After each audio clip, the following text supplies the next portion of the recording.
قاضي محترم سید فواد علي شیخ ستاسو په درانه خدمت کې حاضر یم. د پاکستان او IMF ترمنځ چې کوم معاملات دي هغه مذاکرات وشو او په مذاکراتو کې IMF د طرف نه پاکستان ته دغه وینا وه چې تاسو به په هر څه باندې ټیکس لګوئ.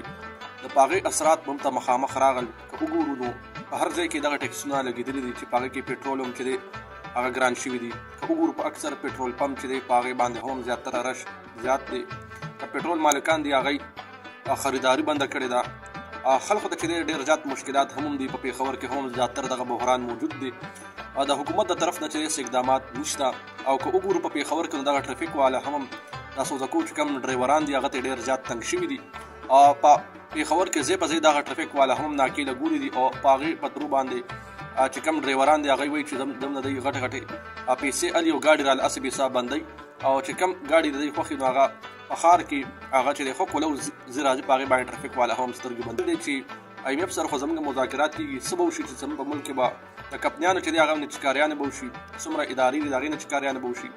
او د توانایي چې کومې شعبه د پاکستان کې په هغې کې هم اصلاحات نشته. خو د خلکو دغه وینا ده چې حکومتي څومره ادارې دي که په دې کې څومره سرکاري بیروکراسي موجود ده هغوی چې دی ټک کار نه کوي. د ریاست نه چې دی کروڑونو روپو سرکاري مرات اخلي. حکومت نه چې د هغه لکونو روپۍ تنخواګانې اخلي او په ګراوند باندې د هغې هېڅ کار نشته.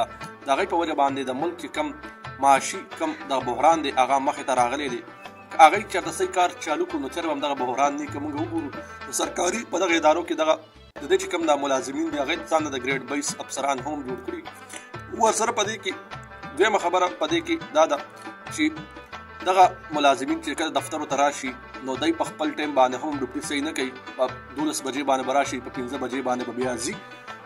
که په سیاسي صورتحال وګورو د پاکستان تحریک انصاف سیاسي چې کوم جماعت دی هغه هم حکومت سره لاندې وتی دی. مین خبر دغه ده چې د هغوی دغه کوشش دی چې دغه حکومت په څه طریقه باندې ملو شي. ولې چې پاکستان تحریک انصاف په صوبه کې 10 کاله حکومت هم کړی دی خو حکومت سره چې دی هم نیغ په نیغه جنګېږي.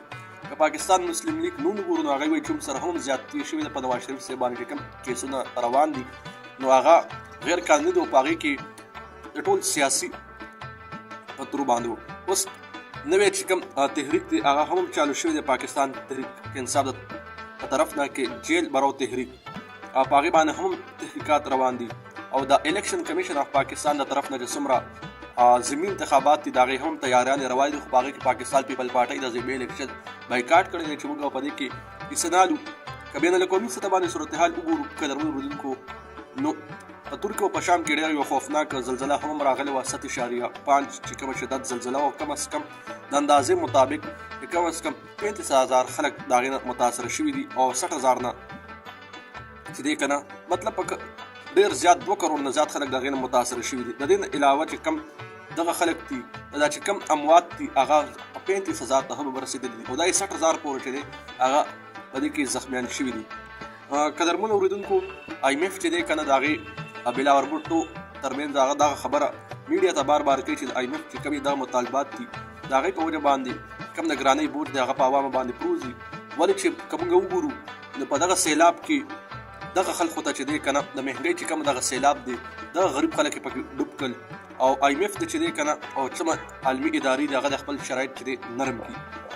او قدر دلته کې د ملتان کې موږ سره هم نور خبرونه راځي. د الیکشن کمیشن په دفتر باندې هم پتراو شوی دی. ورسره ایران چې دی هغې هم پاکستان ته دعوت ورکړی دی چې موږ ته له پېټرول خیر دی په نرم انداز کې درکوو. چې کوم ګیس دی هغه بدله درکوو. ورسره بجلي ده هغه بدله درکوو. چې کوم ګیس فراهمي ده د هغې حوالې سره زموږ آفیشل څه پابندي نشته. پاکستان چې دی هغه وروسته کېږي. موږ خو په پایپ لاین چې دی هغه جوړ کړی دی خو پاکستان د خپل حصه مکمل کړي یا د پاکستاني چې کوم دغه د موږ نه د اجازت اتارټي یو راکړي سفارتي طور باندې چې موږ راشو باقاعدګۍ سره د پاکستان د حصې چې کوم کار دی هغه په خپل ملک کې ولې وکړو. او دغه شانتې لګیا دی چې پاکستان ته زموږ دروازې کولو دي. بل خوا ناظرین محترم چې کوم د ګرانۍ نه عوام دي نو هغه ډېر زیات تنګ شوي دي. د حکومت خلاف په مظاهرو باندې هغه هم مجبوره دي او دغه هم د هغوی وینا ده چې موږ به را روان الیکشن کې چې کوم دغه سیاستدانان دي دوی له به اوټ نه ورکوو خپل اوټ به سوځو. که موږ وګورو عوامو ته ډېر زیات مشکلات دي. څنګه مخکې پروګرام کې موږ سره خبره د IMF شرایط حوالې سره وکړه چې د IMF د پاکستان سره ډېر سخت شرطونه دي او څومره بین الاقوامي برادري ده هغه هم پاکستان د طرف ته د هغې نظر دی.